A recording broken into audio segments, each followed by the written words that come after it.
এই যে লোকটি কাজ করতেছিল এর পিছনে কিন্তু সেফটি বেল্ট ছিল। সে চাইলে কিন্তু সেফটি বেল্ট লাগিয়ে কাজ করতে পারতো, তাহলে কিন্তু এমন দুর্ঘটনা ঘটতো না। কি দরকার ছিল এখানে নিচে থাকার জন্য? আর এই লোকটির কাণ্ড দেখুন, কোনো দরকার ছিল এটার পিছনে বসে থাকার? এই লোকের কাছে মনে হয়েছে তার জীবনের থেকে এই জিনিসের দামটা বেশি, এই জন্য সে জিনিসটা ধরতে চেয়েছিল। আর এই লোক দেখুন, কোনো সেফটি ছাড়াই এইখানে কাজ করতেছিল। কি দরকার ছিল এখানে কাজের এই পাশে দাঁড়িয়ে থাকার? যে কোনো কাজে সেফটি ফার্স্ট, এটা মনে রাখতে হবে। এই দেখুন এই লোকটির সাথে কি ঘটলো। আমাদের সকলেরই কাজ করার সময় মনে রাখা দরকার যে জীবন কিন্তু একটাই, এই এক জীবন চলে গেলেই শেষ। যে কোনো কাজে সেফটি ফার্স্ট। রাস্তার পাশে দাঁড়িয়ে ফোন চাপার কোনো দরকার ছিল?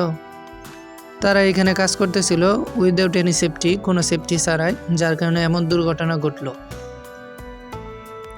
এই লোকটি মই দিয়ে ওঠার সময় কোনো সেফটি বেল্ট লাগায় নাই, যার কারণে পা পিছলে সেই স্পটেই শেষ।